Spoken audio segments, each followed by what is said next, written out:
Une maison ancienne, un murmure oublié et un secret qui refuse de mourir.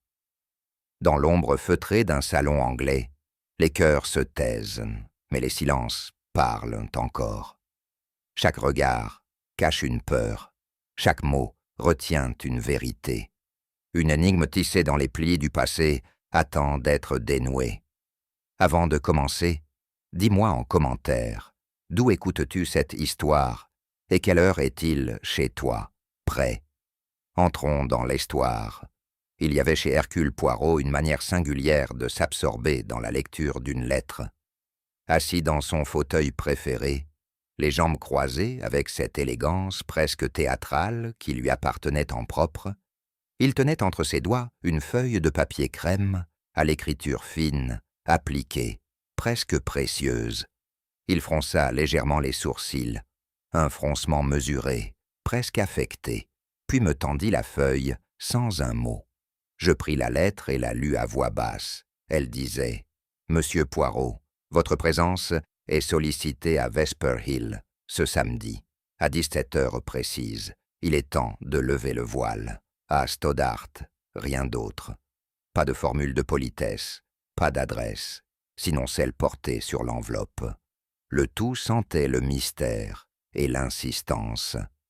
Je regardais Poirot, qui s'était levé pour remettre en place un bibelot légèrement de travers. Avez-vous déjà entendu ce nom, Stoddart? Certainement. Un nom ancien, lié à une famille respectable du Norfolk, me semble-t-il. Mais ce qui m'intéresse ici, mon ami, ce n'est pas le nom. C'est le mot voile. Il évoque une dissimulation. Et l'heure choisie? 17 heures. L'heure du thé, certes, mais aussi celle des révélations élégantes. Il prit sa montre de gousset, la fit claquer, puis la remit dans sa poche. « Hastings, faites vos bagages, nous partons demain matin. » Le train fendait la campagne anglaise dans un silence que l'automne rendait presque irréel. Les champs bruns s'étiraient sous un ciel bas, et une brume légère semblait s'accrocher aux haies, comme si la terre elle-même retenait son souffle. Poirot, comme à son habitude, avait préféré le silence à la conversation. Il lisait le Times, mais ses yeux s'étaient figés depuis de longues minutes sur la même ligne. Moi, je regardais défiler les collines et les clôtures, et je ne pouvais m'empêcher de ressentir une certaine appréhension. « Hastings, dit-il soudain sans lever les yeux, vous ressentez cela, n'est-ce pas? Cela, ce malaise subtil, ce pressentiment léger, comme un brouillard avant la tempête. » Il replia son journal avec soin. Il n'y a rien d'anodin dans une lettre qui omet le prénom de son expéditeur. Une ombre veut se faire entendre, sans se montrer. Et quand une ombre convoque Hercule Poirot, elle a bien souvent quelque chose à se reprocher. Le train siffla au loin. Nous approchions. Nous descendîmes à une petite gare dont le nom, à demi effacé, sur le panneau de bois, évoquait déjà un passé oublié. Ravenscombe Halt. Un fiacre nous attendait. Le cocher, un homme osseux, au regard fuyant, prononça à peine un mot avant de nous conduire par des chemins étroits et sinueux jusqu'à la propriété. Vesper Hill apparut enfin, nichée sur une hauteur solitaire. La maison, de pierre sombre, semblait plus observer le paysage que l'habiter. Son perron envahi de feuilles mortes, ses vitres ternes, ses volets battants. Tout en elle inspirait une retenue presque menaçante. La porte s'ouvrit avant que nous n'ayons sonné. Une femme à l'allure sèche, cheveux tirés et tablier noir, nous dévisagea sans un mot. « Monsieur Poirot, monsieur Hastings ?» dit-elle enfin. « Madame vous attend au salon. » Son ton n'avait rien d'accueillant. Nous fûmes conduits à travers un vestibule figé, aux tapis usés et aux portraits sévères. « Hastings, » murmura Poirot à mon oreille, « cette maison ne respire pas. Elle retient sa respiration depuis 20 ans. » Et dans le silence du couloir, j'eus, moi aussi, l'impression d'entrer dans un lieu qui attendait. Le salon était vaste, mais les rideaux tirés lui donnaient un air de caverne feutrée. Un feu mourant crépitait dans l'âtre. C'est là que nous fûmes présentés à ce que la gouvernante appela la famille. D'abord, Madame Stoddart. Âgée, aveugle, elle était assise dans un fauteuil droit, un châle épais sur les épaules. Son visage émacié avait pourtant une expression vive, presque ironique.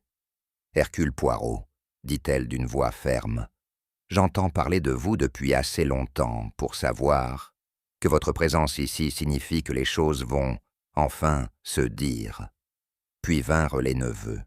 Charles, grand, élégant, un rien hautain. Gilberte, plus effacée, le regard inquiet, presque fuyant. Ils se saluèrent brièvement, sans chaleur. Isabelle, la nièce, était vêtue simplement. Elle avait cette beauté silencieuse des femmes qui ont appris à se taire. Poirot la salua avec un respect inhabituel. Personne ne fit mention de la lettre. Personne ne parla d'anniversaire ou de dîner. Le ton était formel, mais les silences disaient tout. Quelque chose pesait ici, quelque chose de plus lourd que le temps. Poirot croisa les mains devant lui, puis demanda « Et Anthony ?» demanda-t-il doucement. Un silence plus profond encore s'installa. Puis Madame Stoddart répondit « Anthony est mort, il y a 20 ans. Il est temps que vous sachiez comment. C'est dans cette ambiance figée que surgit Edward. Il n'était pas censé être là. Un garçonnet de 8 ans, cheveux blonds, en bataille, vêtu d'un tricot bleu. Il tenait un jouet à la main, une sorte d'ourson aux yeux manquants. Il s'arrêta net en nous apercevant. Puis, avec une spontanéité presque dérangeante, il fixa Poirot. « Vous êtes Hercule ?» demanda-t-il. « En effet, mon petit. » Edward s'approcha lentement et sans préambule murmura. Il a encore dit le 6e murmure. Poirot s'agenouilla avec douceur. « Qui a dit cela, mon ami ?» Mais Edward ne répondit pas. Il recula et sortit du salon aussi vite qu'il était entré, sans se retourner. Le silence retomba. Charles haussa les épaules. Laissez-le dire ses étrangetés. Il répète des choses qu'il ne comprend pas. Poirot, lui, semblait pensif. Il s'assit, prit un sucre dans la coupe de cristal et dit à mi-voix. Le 6e murmure, Hastings. Voilà qui est singulier. Pourquoi pas le 1er, le 3e? Pourquoi précisément le 6e? Je ne répondis pas. Je crois que, pour la première fois, je sentis le froid s'infiltrer dans mes os, non pas celui du vent, mais celui d'un secret qui avait trop longtemps attendu son heure. Il y a dans certaines familles anglaises une manière de se présenter au monde qui relève davantage de la peinture que de la vie. Comme si chaque expression, chaque sourire, chaque froncement de sourcils avait été fixé un jour sur toile, et qu'il ne restait plus qu'à l'imiter. Telle était mon impression en observant les occupants de Vesper Hill ce soir-là. Ils n'étaient pas nombreux, et pourtant chacun semblait occuper un espace disproportionné. Charles Stoddart, par exemple, trônait dans un fauteuil près de la cheminée, comme un comte sans terre, mais non sans orgueil. Son regard était vif, presque moqueur, et il parlait d'un ton qui aurait pu être charmant, si l'on y avait perçu ne serait-ce qu'une once de sincérité. Gilberte, son cadet, je l'appris plus tard, paraissait tout l'opposé, discret, les épaules rentrées. Il semblait peser chacun de ses mots, non par prudence, mais comme s'il doutait d'en avoir le droit. La nièce, Isabelle, était debout à la fenêtre, bien qu'il fît déjà nuit. Elle n'avait pas encore dit un mot. Quant au docteur Frayne et à la gouvernante, ils se tenaient un peu en retrait, côte à côte, mais sans contact, comme deux complices qui se surveillent mutuellement. « Hastings, » me murmura Poirot, « voilà une galerie bien curieuse. Et vous, monsieur Poirot, Vous êtes ici pour traquer les secrets. Vous en trouverez, soyez sans crainte. Nous en avons collectionné quelques-uns. Les secrets, monsieur, répond Poirot, en portant sa serviette à ses lèvres, ont ceci de particulier. Il parle toujours trop tard. Charles rit. Gilberte, lui, pâlit légèrement. Je notais cette réaction, sans y attacher d'importance sur le moment. Mais j'aurais dû. Vesper Hill n'oubliait rien, surtout pas ce qui s'était dit trop tard. Après le dîner, Isabelle resta un instant seule dans la véranda, un livre ouvert, sur ses genoux, qu'elle ne lisait pas. Poirot, d'un geste discret, m'invita à l'observer. « Voyez-vous, Hastings, voici quelqu'un qui revient de loin. » Je m'approchai doucement et lui adressai quelques mots banals. Elle répondit avec politesse, mais son regard restait ailleurs. « Vous étiez en Inde, mademoiselle Stoddart ?»« Oui. Trop longtemps, peut-être. » Elle hésita, puis ajouta, comme à contre-cœur. « On pense que l'ailleurs apaise. En réalité, il ne fait que déplacer la douleur. » Je ne sus que répondre. Charles entra alors, un verre à la main, et Isabelle se leva aussitôt. « Excusez-moi, dit-elle, je suis fatiguée. » Elle sortit sans un mot de plus.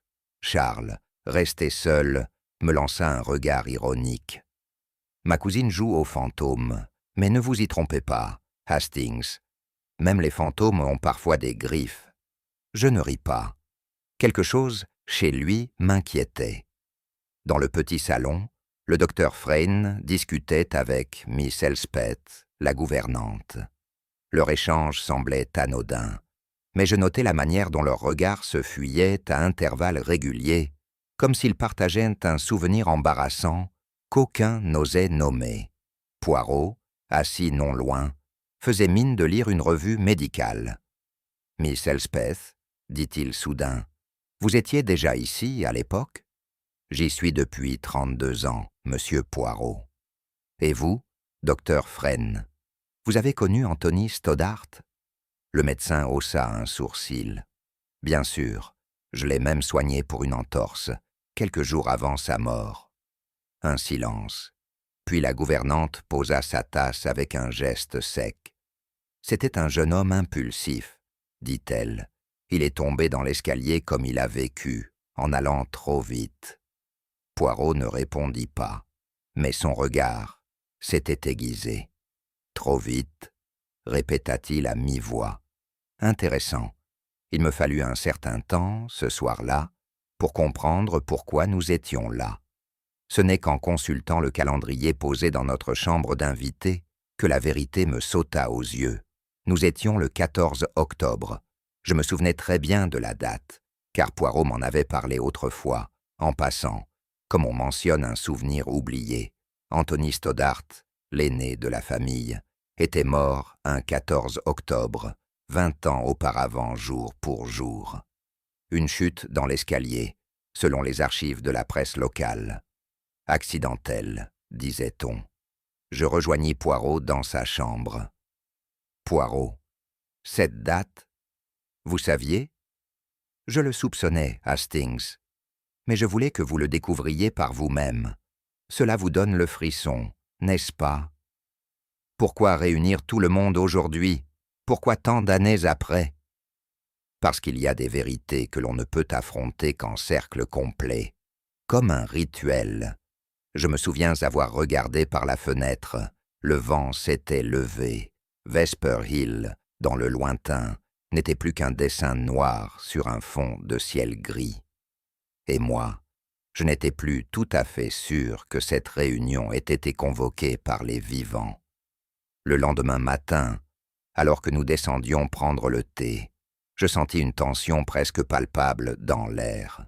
Les domestiques murmuraient, les rideaux étaient restés tirés, et l'on servait le petit déjeuner comme on prépare une messe. Poirot, fidèle à son habitude, observait sans parler.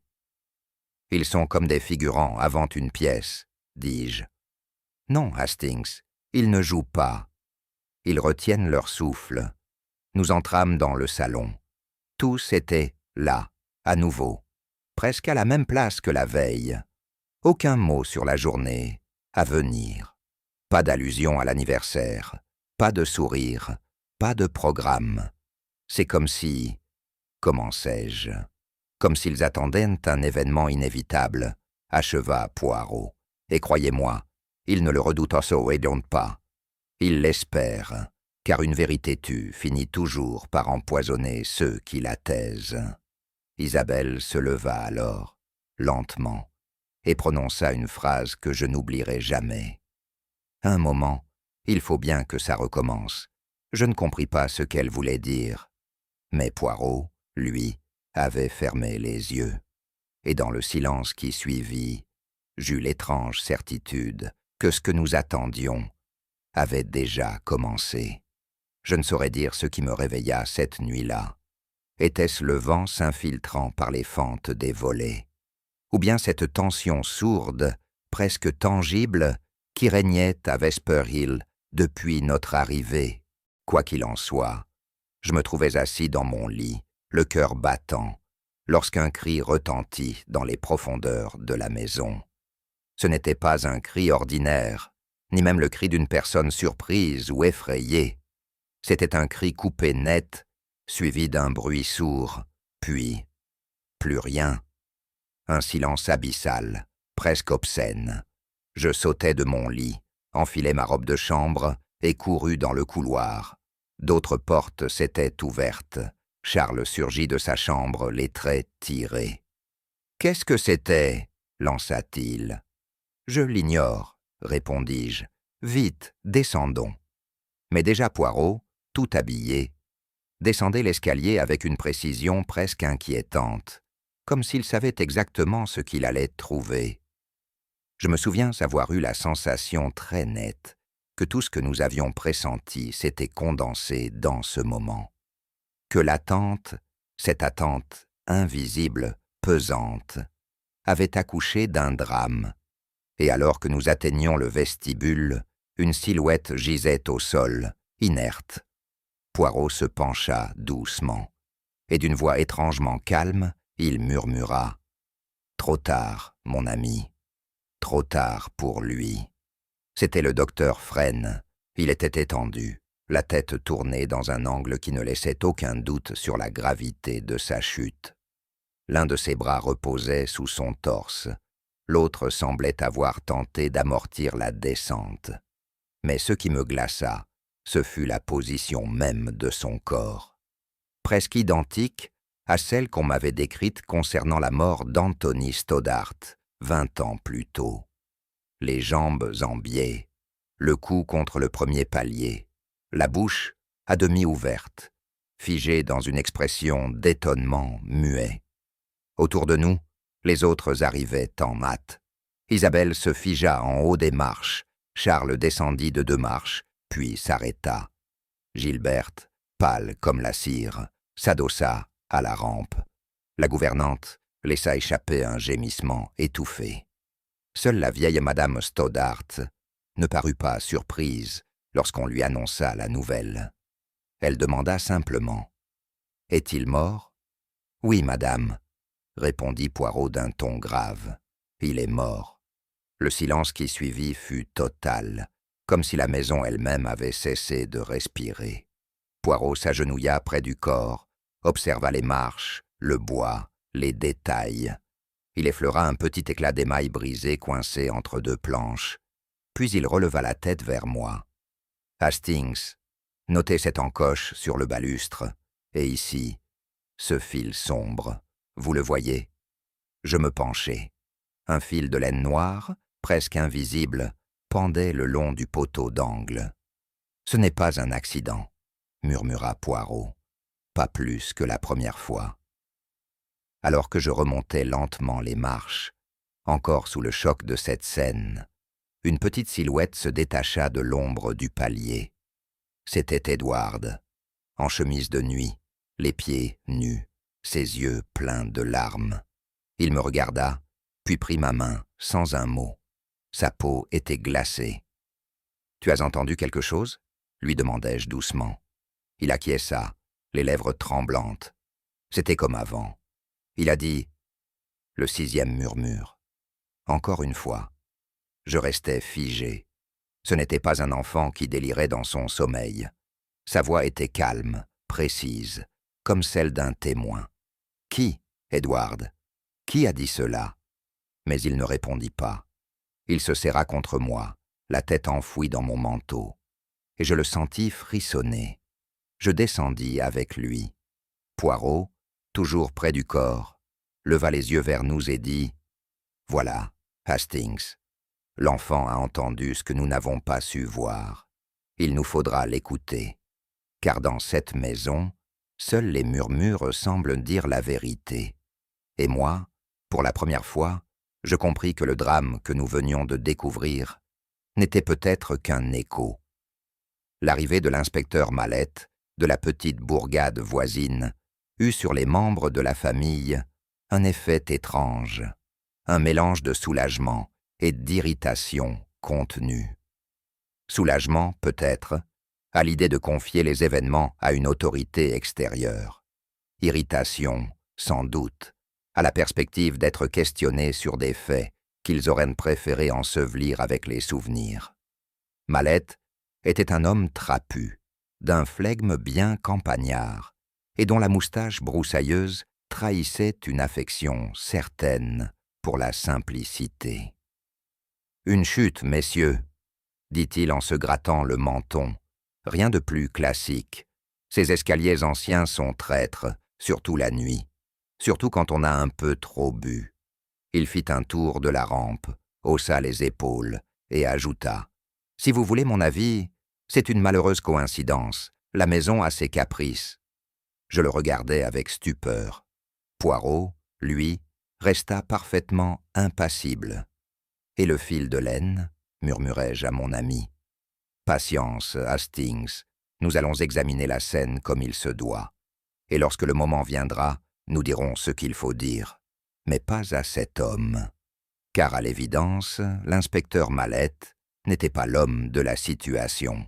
Tandis que Mallette achevait son rapport en griffonnant sur un carnet d'un autre âge, Poirot s'agenouilla près du corps de Frayne. Il n'y toucha pas, bien sûr, mais ses yeux, eux, analysaient chaque fragment de l'environnement, comme s'ils traçaient une carte invisible. « Regardez ici, Hastings, » souffla-t-il, « ce nœud du tapis. Il a été déplacé, subtilement, mais déplacé tout de même. Et là, cette encoche sur le bois, elle est fraîche, à peine éraflée. » Je penchai la tête, intrigué. Il désigna ensuite le balustre inférieur, dont la base semblait avoir été frôlée avec insistance. Un éclat de vernis était tombé au sol, minuscule mais révélateur. Le fil de laine, poursuivit-il. Il provient d'un vêtement épais, probablement une écharpe ou un tricot. Et notez sa couleur, noire comme la robe de la gouvernante. Mais ce serait trop facile, n'est-ce pas? Je ne répondis pas. Mon esprit s'agitait. La scène, que je croyais pourtant limpide, se compliquait à mesure que Poirot en déroulait le fil. Ce n'est pas une chute, Hastings, c'est une chorégraphie. Quelqu'un a préparé cette scène avec précision. Pas pour tuer vite, mais pour tuer sans bruit. Il se releva, passa une main sur sa manche et ajouta à voix basse.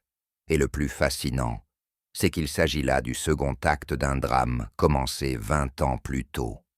Ce fut devant la cheminée du salon que Poirot fit sa déclaration.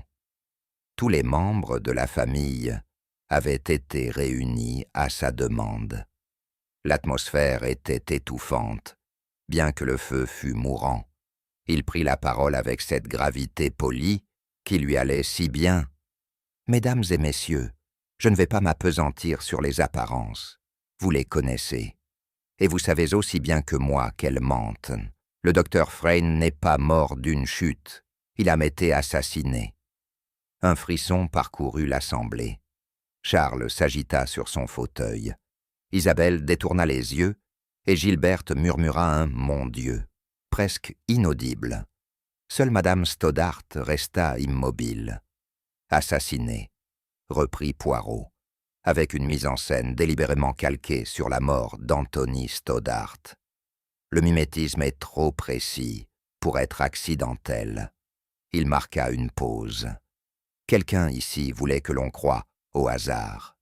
Mais il n'y a pas de hasard, seulement des décisions prises dans l'ombre, et des murmures qu'on ne peut plus faire taire. Je le regardais avec admiration.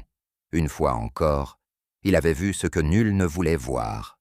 Et dans ce silence suspendu, j'eus la certitude que nous étions à présent entrés dans le cœur du labyrinthe. Les heures qui suivirent la déclaration de Poirot furent étrangement calmes, comme si la peur d'avoir trop longtemps eu. Ce qui devait être dit avait soudain suspendu le souffle de chacun. Poirot, méthodique et précis, entreprit de s'entretenir individuellement avec chaque membre de la maisonnesse. Il n'usait ni de ruse ni de menace, mais d'une douceur rigoureuse, presque désarmante. Je l'accompagnais en silence, observant ce que lui écoutait. Non les mots seuls, mais les intonations, les regards fuyants, les hésitations dissimulées sous le vernis des convenances. Il me glissa, à voix basse, « Hastings, dans cette maison, ce ne sont pas les faits qu'il faut interroger, mais la peur qu'ils contiennent. » La gouvernante fut la première à parler, puis ce fut, autour de Charles, d'Isabelle, de Gilberte.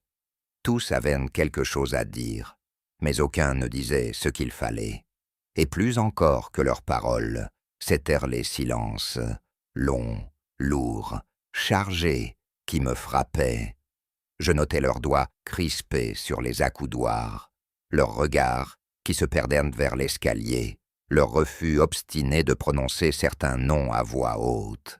Tout semblait organisé autour d'un vide que chacun cherchait à contourner, sans le regarder en face.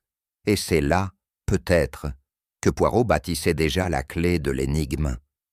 L'entretien avec Isabelle fut bref, mais d'une densité étrange. Elle s'était assise en bout de canapé, droite, les mains croisées sur ses genoux, comme si elle se préparait à être jugée. Poirot, avec sa délicatesse habituelle, la salua et commença doucement. « Mademoiselle Isabelle, j'ai appris que vous étiez autrefois très proche de feu Anthony Stoddart. » Elle hocha la tête sans sourire. « Nous étions fiancés, je suppose. Mais cela n'a pas duré. Les choses ont changé. » « Pourquoi ?» Elle détourna les yeux. La guerre, l'attente, les absences. Il est revenu différent. Ou c'est moi qui avais changé. Elle ne dit rien de plus. Poirot attendit, espérant peut-être un mot de trop, un soupir révélateur. Mais rien ne vint. Elle resta figée, dans cette dignité douloureuse que seuls possèdent ceux qui ont aimé en silence et perdu sans bruit. Lorsque nous sortîmes de la pièce, Poirot me dit simplement « Elle ment, mais pas sur ce qu'elle a dit, sur ce qu'elle tait. » Et moi, je ne savais plus si j'avais devant moi une femme brisée ou une femme qui savait trop. La gouvernante, Miss Elspeth, était une femme rigide, sèche, au regard acéré. Pourtant, sous l'apparente austérité, Poirot avait perçu quelque chose d'autre, une faille, un nœud ancien. « Mademoiselle Elspeth, dit-il doucement, vous connaissiez bien le docteur Frayne. Comme tout le monde ici, c'était un homme respectable. Mais vous l'avez connu autrement, n'est-ce pas? Intimement. » Elle tressaillit, puis serra les lèvres. « C'est de l'histoire ancienne. Et pourquoi ce passé vous inquiète-t-il aujourd'hui ?» Elle releva les yeux, le regard tremblant de colère contenue. « Parce que le passé ne me concernait que moi, et que d'autres ont voulu en faire une arme. » Un silence. Puis elle ajouta, plus bas. « Il m'avait fait une promesse, il ne l'a pas tenue. » Quand elle quitta la pièce, je fus pris d'un étrange malaise. Il ne s'agissait pas d'un simple chagrin d'amour. Il y avait là quelque chose de noué, d'enfoui, de prêt à se briser sous la moindre pression. Une liaison oubliée, dit Poirot.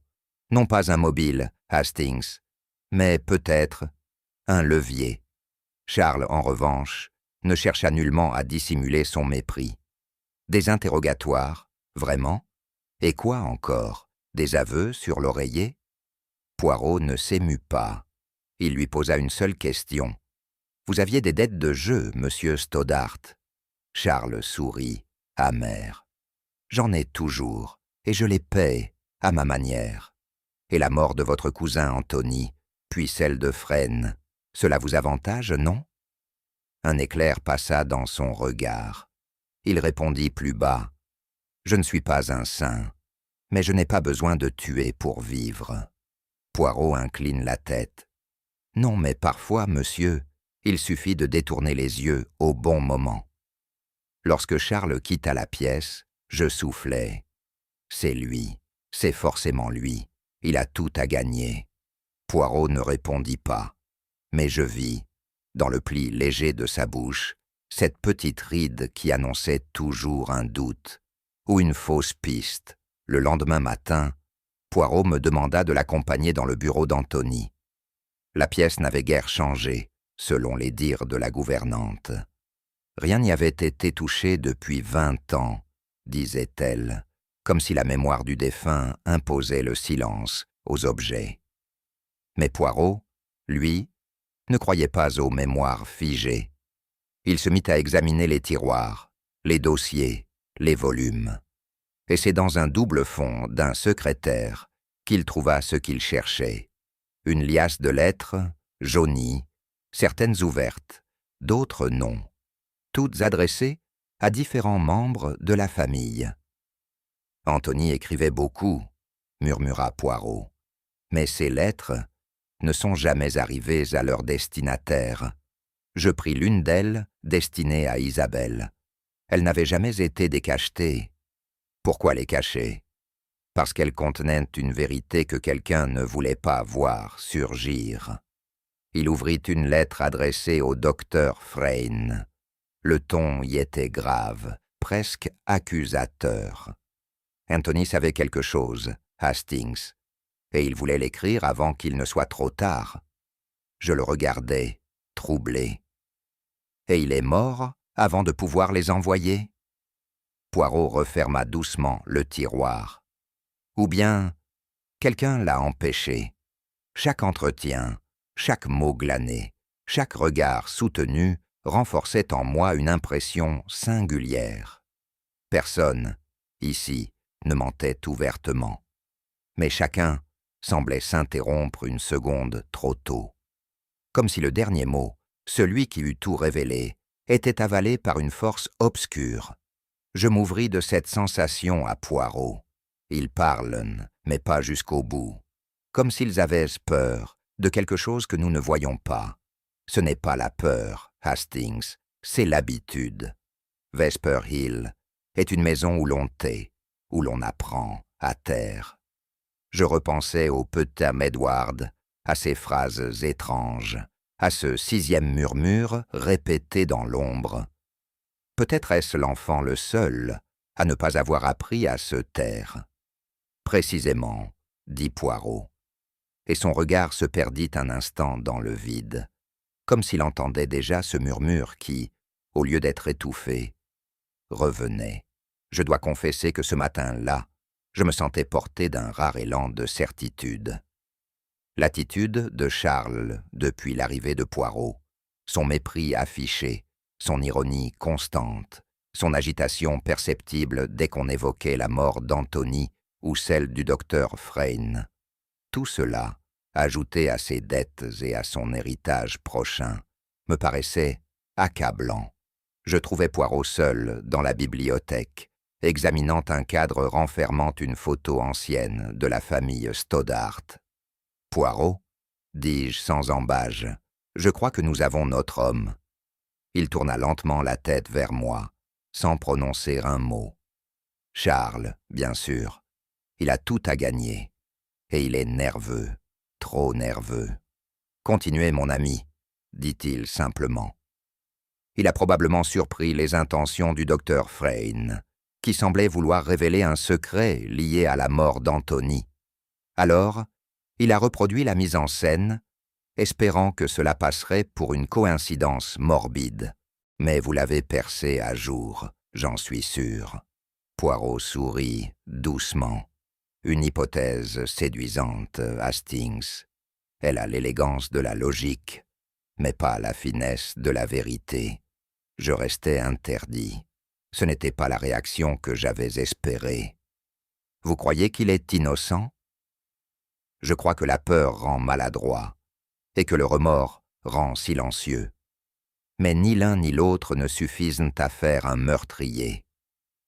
Au cours des heures qui suivirent, Poirot interrogea Charles, avec le même sérieux qu'il eût réservé à un suspect de première importance. Il écouta ses réponses avec attention, acquiesça à ses protestations, souleva même quelques contradictions, que Charles réfuta avec cette nervosité qui me paraissait de plus en plus incriminante. Je crus même, un moment, que mon ami s'apprêtait à le faire arrêter sur le champ. Mais je m'étais trompé, car plus tard, en sortant sur la terrasse, Poirot m'entraîna discrètement vers le côté du manoir, d'un pas léger.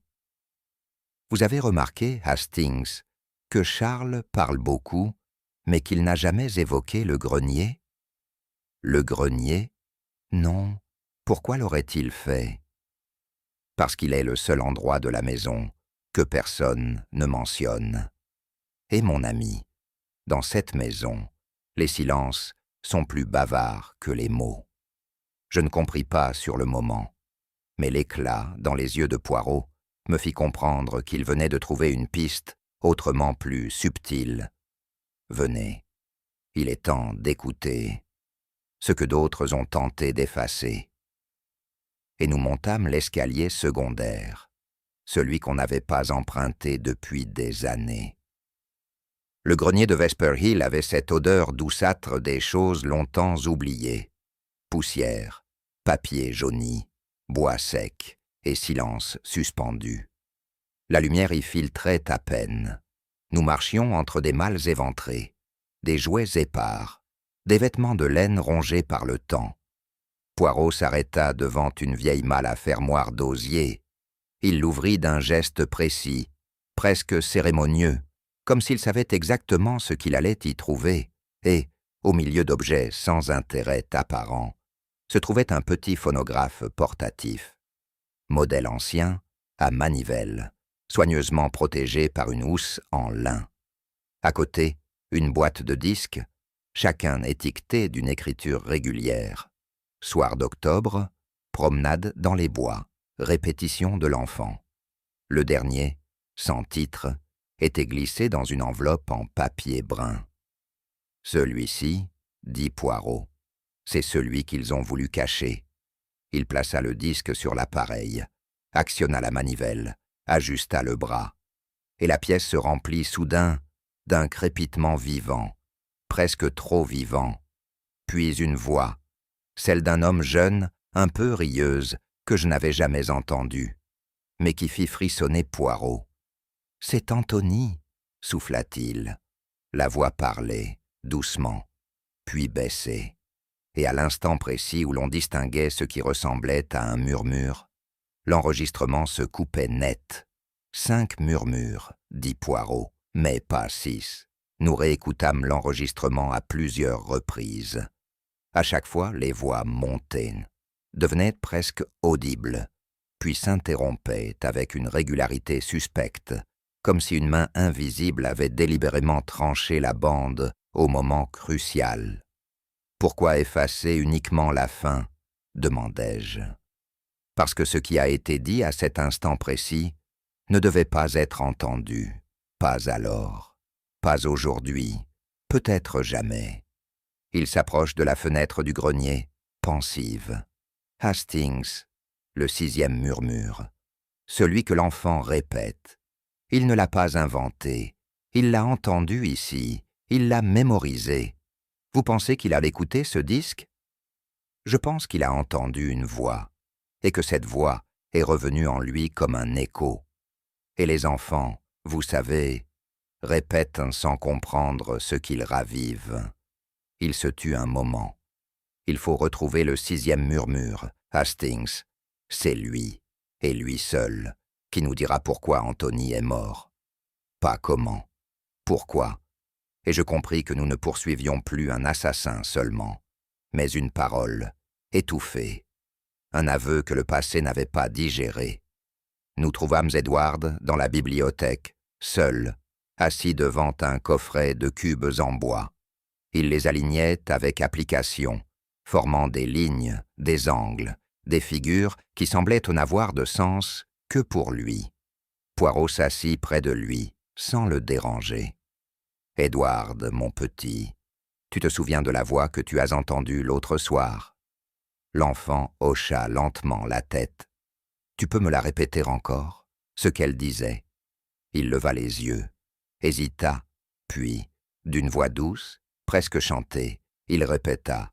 Il a encore dit le 6e murmure. « Faut pas le dire à maman. » Poirot ferma les yeux, très lentement.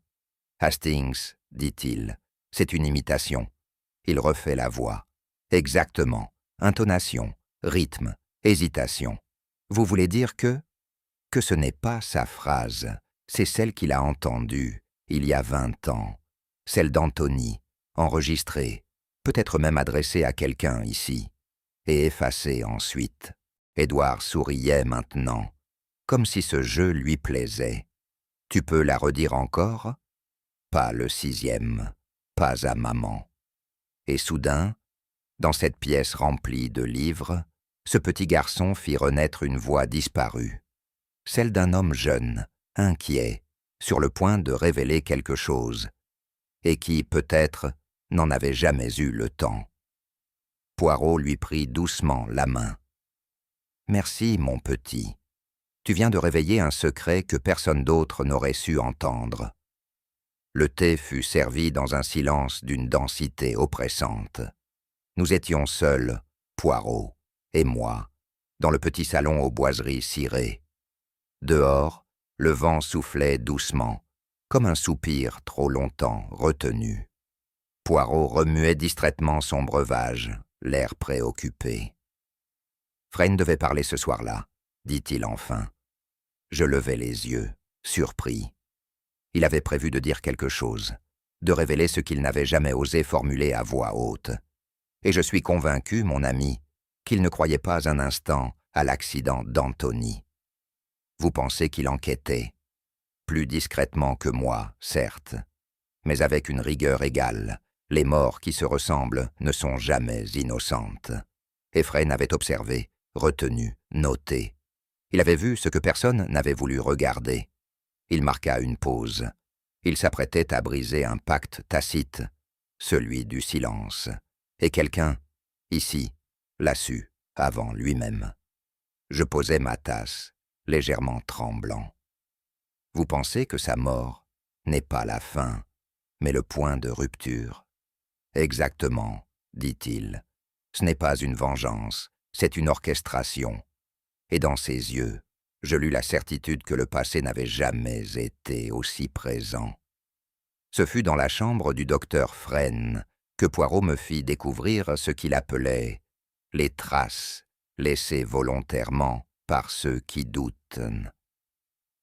Frayne, malgré son apparent détachement, avait accumulé des documents, sans doute dans l'idée de les confronter un jour à leurs auteurs.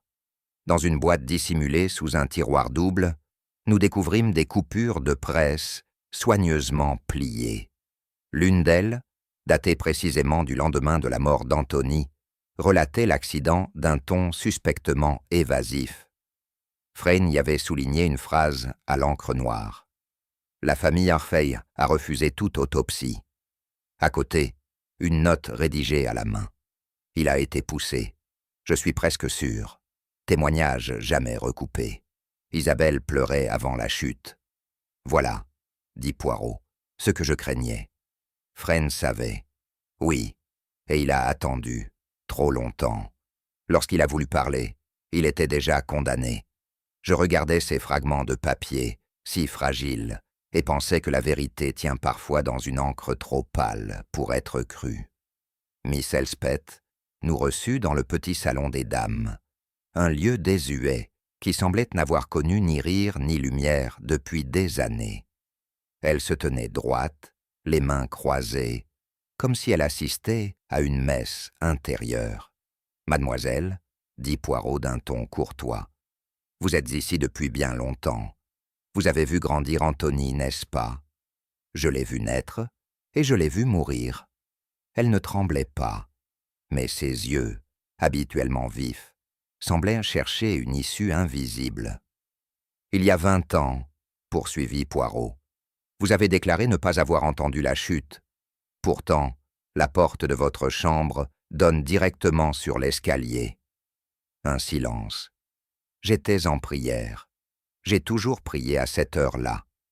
Et aujourd'hui, priez-vous encore? Elle détourna le regard. Moins souvent. Les morts n'écoutent plus. Poirot s'approcha d'un guéridon, prit un cadre photo, un portrait d'Antony, jeune, riant. Il vous aimait? Comme un enfant aime celle qui le corrige. Puis elle ajouta, d'une voix plus basse, « Il ne fallait pas qu'il parle. Ce fut une simple phrase, mais elle me glaça, car elle était dite non en menace, mais en souvenir. » Poirot demeura immobile un instant, scrutant la gouvernante sans cligner des yeux. Ce fut elle qui, inconsciemment, brisa le silence. Il m'a dit, comme autrefois, « Pas le 6e, ne le dis pas à maman. » Elle se figea aussitôt. Le silence retomba, lourd, comme un rideau de plomb. « Que venez-vous de dire » soufflai-je, stupéfait. Mais elle recula, comme si elle avait été frappée par ses propres mots. Ce n'était qu'un souvenir. Il répétait cela quand il jouait. Ce n'est rien.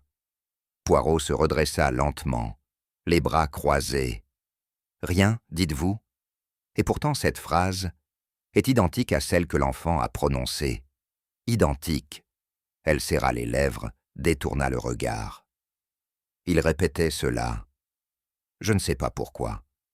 Je compris alors que, sans même s'en rendre compte, elle venait de restituer au passé une voix qu'on avait voulu effacer, et que la vérité, souvent, surgit non pas quand on la cherche, mais quand on baisse sa garde. De retour dans la bibliothèque, Poirot se laissa tomber dans un fauteuil, les yeux mi-clos.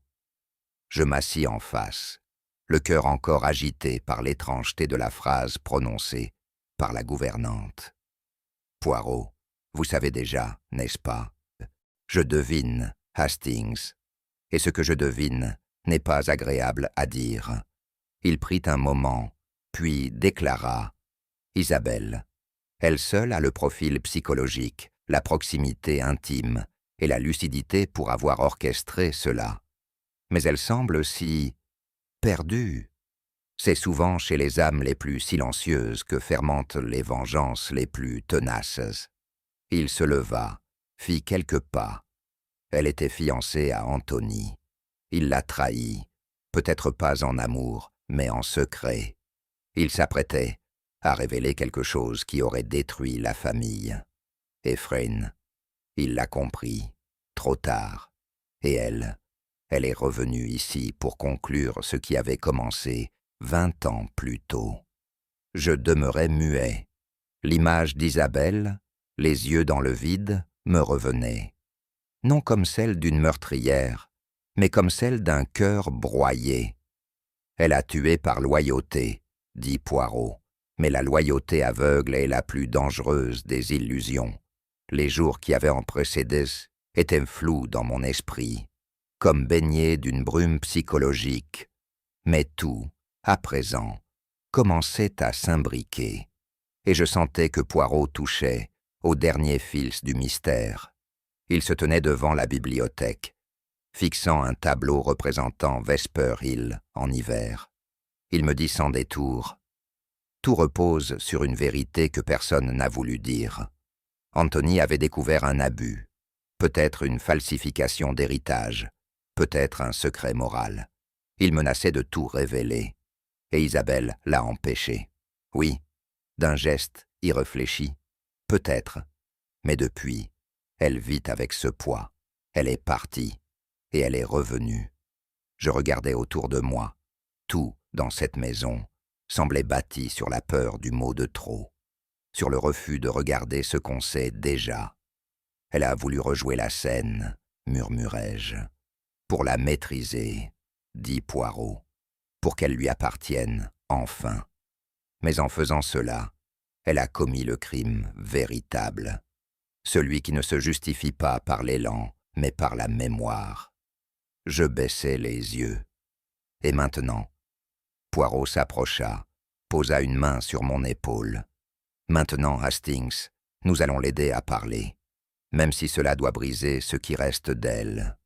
Ils entrèrent un à un, sans un mot, comme s'ils connaissaient déjà la raison de leur convocation.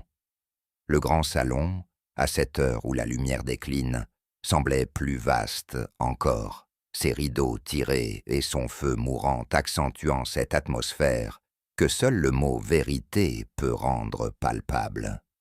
Charles s'installa sans conviction, l'air las. Gilberte gardait les bras croisés, crispée. Isabelle entra la dernière, et lorsqu'elle vit Poirot debout devant la cheminée, elle s'immobilisa un bref instant, puis vint s'asseoir, très droite, les yeux baissés. La vieille homme Madame Stoddart, conduite par la gouvernante, fut placée dans son fauteuil habituel. Elle ne parlait plus, mais son visage, tendu, indiquait qu'elle écoutait. Peut-être mieux que nous tous, je m'assis à mon tour. Tout dans cette pièce m'évoquait une scène de théâtre avant la chute du rideau. Mais ici, ce n'était pas une fiction, c'était une mémoire, et elle allait parler à travers lui. Poirot, les mains croisées derrière le dos, ne bougeait pas. Ils regardaient chacun avec cette attention grave qui ne laissait place ni à la colère, ni à la complaisance. « Mes amis, dit-il enfin, ce que je vais dire aujourd'hui n'est pas pour condamner, c'est pour comprendre, et parfois, comprendre suffit à condamner. » Sa voix ne tremblait pas. Elle n'avait rien d'accusateur. Elle n'était ni douce, ni sévère. Elle était claire. Et chacun de ses mots retentissait comme un pas sur un sol ancien que l'on n'avait pas foulé depuis longtemps. Anthony Stoddart, commença Poirot, avait découvert un fait troublant. Une anomalie dans les papiers de famille, un déséquilibre dans l'héritage, une trahison administrative que seul lui avait su remarquer. Il ne voulait pas causer de tort, mais il voulait parler. Il fit une pause. Il en a parlé à Isabelle, parce qu'il lui faisait confiance, parce qu'il s'était aimé jadis. Je tournai alors les yeux vers elle. Elle ne bougeait pas, mais je vis, dans l'ombre de ses paupières, la lutte intérieure de quelqu'un qui sait que le moment est venu, et qu'il n'y a plus rien à dire pour l'éviter. Isabelle a tenté de le dissuader, continua Poirot. Elle lui a dit « Pas maintenant, ne le dis pas à ta mère. » Et Anthony, selon son habitude, a murmuré une phrase à voix basse qu'il répétait quand il hésitait. Cette phrase, c'était le 6e murmure.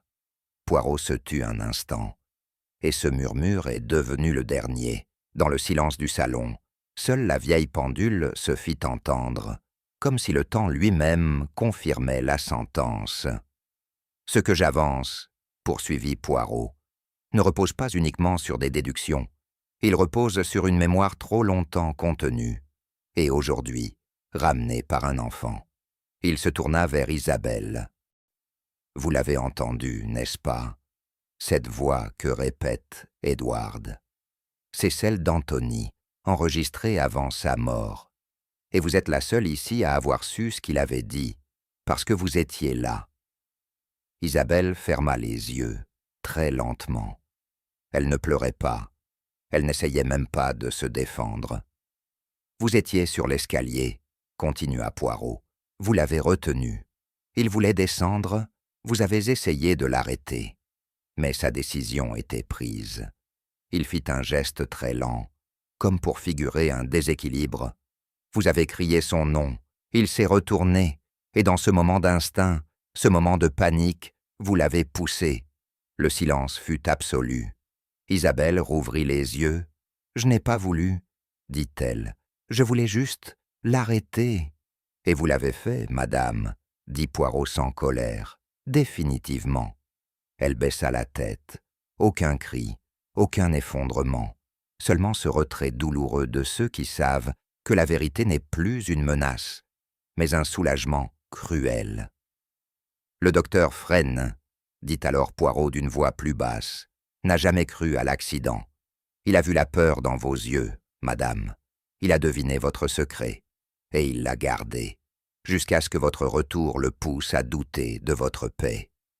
Il fit quelques pas, lentement. Il vous a confronté. Vous l'avez supplié de se taire, peut-être, mais il avait pris sa décision. Ce dîner, c'était son moment à lui. Il allait parler. Alors vous avez décidé de rejouer la scène, de reproduire la chute en pensant que le passé pourrait à nouveau se refermer dans le silence.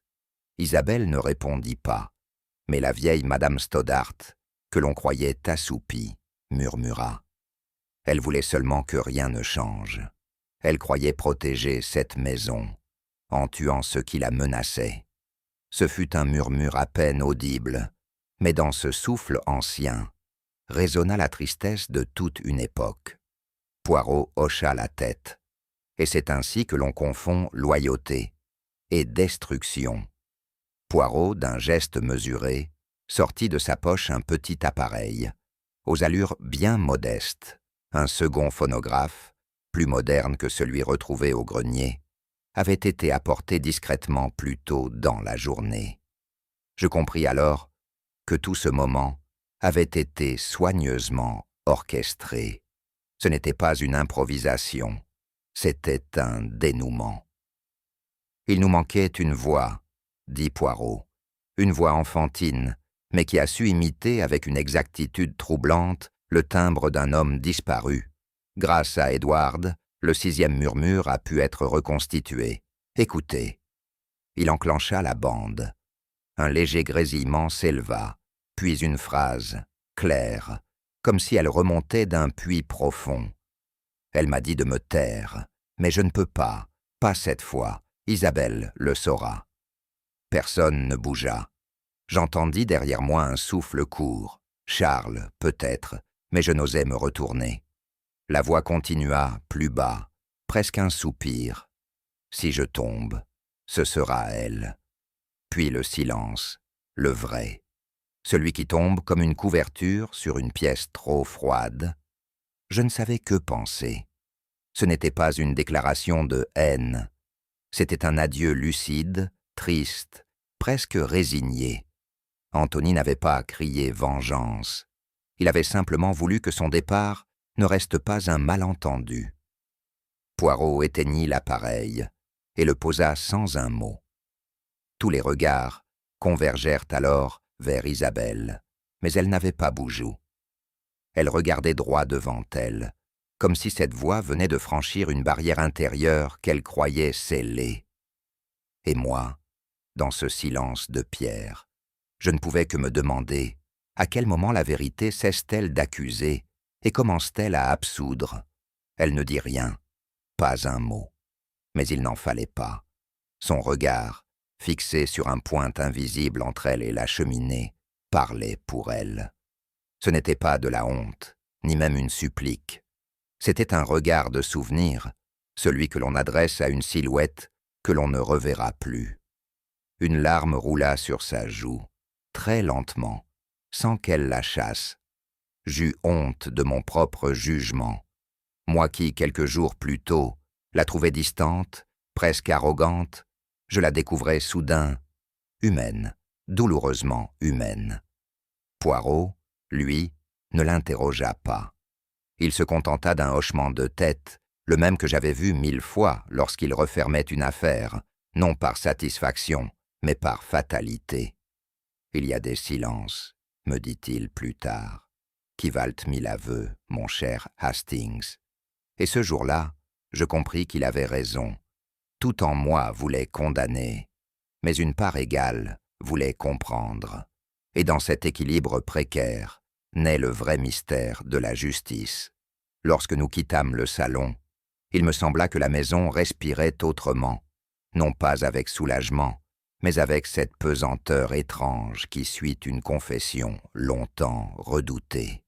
Poirot me dit, d'une voix douce, « Ce n'est pas la mort d'Anthony qui hante cette demeure, Hastings, c'est son silence, son refus de nommer la blessure, et c'est cela, précisément, qui l'a rendue éternelle. » Je ne répondis rien, mais je sentais, au plus profond de moi, que ce sixième murmure, celui qu'on avait voulu effacer, qu'on avait redouté, et qui était revenu par la bouche d'un enfant, avait été une dette que seule la vérité pouvait payer. Et maintenant, enfin, elle l'avait fait. Mais à quel prix? Les inspecteurs arrivèrent peu avant le soir, avec cette discrétion pesante qu'impose toute vérité qu'on s'apprête à nommer à voix haute. L'air dans la maison semblait plus dense, comme si les murs eux-mêmes redoutaient l'instant. Mais Isabelle ne manifesta ni trouble ni indignation. Elle les attendait, je crois. Peut-être pas à cette heure exacte, mais dans cette journée et dans ce siècle. Elle se leva, lentement, les mains jointes devant elle, comme une élève docile répondant à son nom. Je m'attendais à une protestation, ou du moins à un frisson, mais ce fut le contraire. Un apaisement douloureux, une sorte d'ultime respiration. « C'est donc ici que cela s'achève, » dit-elle simplement. Le sergent, un homme au regard humain, lui tendit les bracelets sans les forcer. Elle les regarda une seconde, comme si elle reconnaissait en eux non pas une punition, mais un prolongement de ce qu'elle avait porté en silence.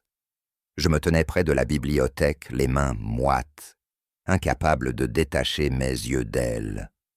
Je m'attendais à ce que Poirot intervînt, mais il restait silencieux, les bras croisés, la tête légèrement inclinée. Ce fut dans ce calme étonnant, presque irréel, qu'Isabelle Stoddart fut conduite hors de la maison. Elle ne se retourna pas, et nul ne parla. Mais dans ce silence, quelque chose venait de se libérer. Je demeurai longtemps, figé sur place, incapable d'expliquer ce que je ressentais. Une part de moi voulait la voir pleurer, supplier, montrer enfin la panique que je croyais sans tapis au fond d'elle.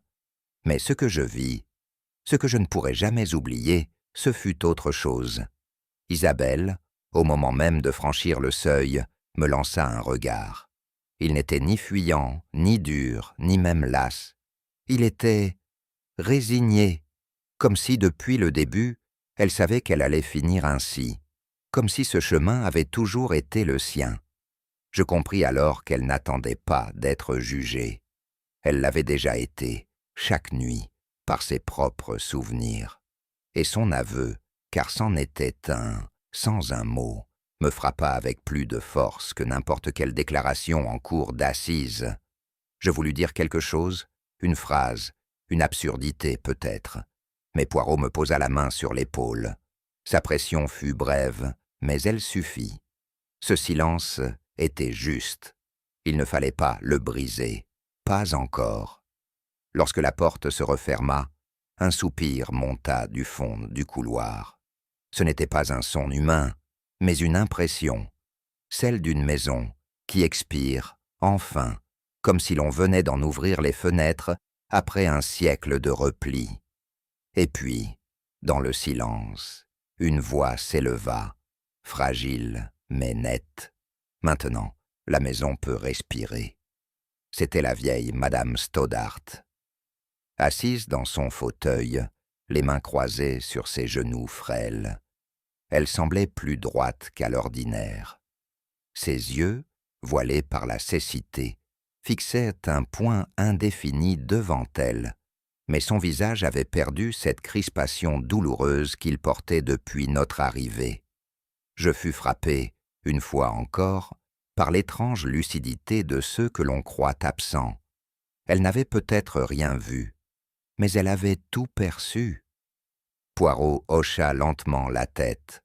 Je crois qu'en cet instant précis, même lui, si prompt à disséquer les faits, accepta de se laisser toucher par cette forme de justice plus ancienne que les lois, celle des pierres, des souvenirs et des mers. Et moi, je ne sus que murmurer. Oui, elle respire. Ce n'est que plus tard, dans le jardin d'hiver, que Poirot m'ouvrit son cœur. Nous étions seuls, entourés de plantes silencieuses et de l'ombre du soir qui s'étirait comme un rideau paisible. Il parlait lentement, avec cette gravité douce que je ne lui connaissais qu'en de rares occasions. Vous voyez, mon ami, ce que l'on appelle les morts qui hantent n'est, à mon sens, qu'une manière élégante d'éviter de dire la vérité. Je le regardais, intrigué. Ce ne sont pas les esprits des défunts qui rôdent dans les couloirs. Ce sont les mots qu'ils n'ont pas dits, les promesses non tenues, les regrets étouffés, les fautes non confessées. Il caressa les bords de sa tasse de thé, pensif. Une maison n'est hantée que lorsqu'on y a trop gardé le silence, quand on a enfermé la douleur sous les tapis, caché la honte derrière les portraits, et demandé aux enfants de ne pas poser de questions. Je demeurais sans voix, car tout ce qu'il disait résonnait profondément en moi. Et Isabelle, continuait-il, n'a pas été punie aujourd'hui. Elle a simplement cessé de fuir cette vérité qu'elle portait depuis trop longtemps. C'est le silence qu'elle a brisé, pas la loi. Puis après un temps. Le silence, Hastings, est parfois plus meurtrier qu'un revolver. Et je sus, à cet instant, que rien ne me hanterait davantage que cette phrase-là. Le lendemain matin, je me levai tôt. Je n'arrivais pas à dormir. Trop de pensées, trop de voix. J'arpentais les couloirs, encore assoupi, puis me rendis dans le jardin, espérant y trouver un peu de repos. Et c'est là que je le vis. Edward, le petit garçon, jouait seul près du vieux magnolia. Il chantonnait quelque chose, une comptine sans âge, ou peut-être une mélodie qu'il avait inventée. Il traçait dans la terre des cercles avec un bâton, concentré, joyeux, libre. Je le regardais longtemps, et pour la première fois depuis des jours, je sentis en moi quelque chose s'apaiser. Poirot m'avait rejoint sans bruit. « Vous voyez, Hastings, dit-il doucement, les enfants n'ont pas peur des murmures. Ils les répètent, ils les transforment, et parfois, ils les délivrent. » Je hochai la tête. « Edward a été le fil, murmurai-je, le fil entre ce qui a été tu et ce qui doit renaître. » Poirot sourit, pas avec ironie ni avec triomphe, mais avec une tendresse que je ne lui connaissais que lorsqu'il regardait l'humanité avec indulgence. Les voix oubliées ne meurent pas, Hastings. Elles attendent, et parfois, il suffit d'un enfant pour qu'elles soient enfin entendues. Et je compris, en le regardant courir dans l'herbe, que l'affaire était close, pas seulement pour la justice, mais pour les âmes. Parfois, ce ne sont pas les morts qui hantent une maison, mais les vérités qu'ils ont laissées derrière eux, suspendues entre les murs, comme un souffle oublié. Et vous, auriez-vous su entendre le 6e murmure avant qu'il ne s'éteigne dans le silence? Si cette histoire vous a touché, pensez à l'aimer, à la partager avec d'autres esprits curieux, et à vous abonner pour ne manquer aucun mystère, car certains secrets ne s'ouvrent qu'à ceux qui savent écouter doucement.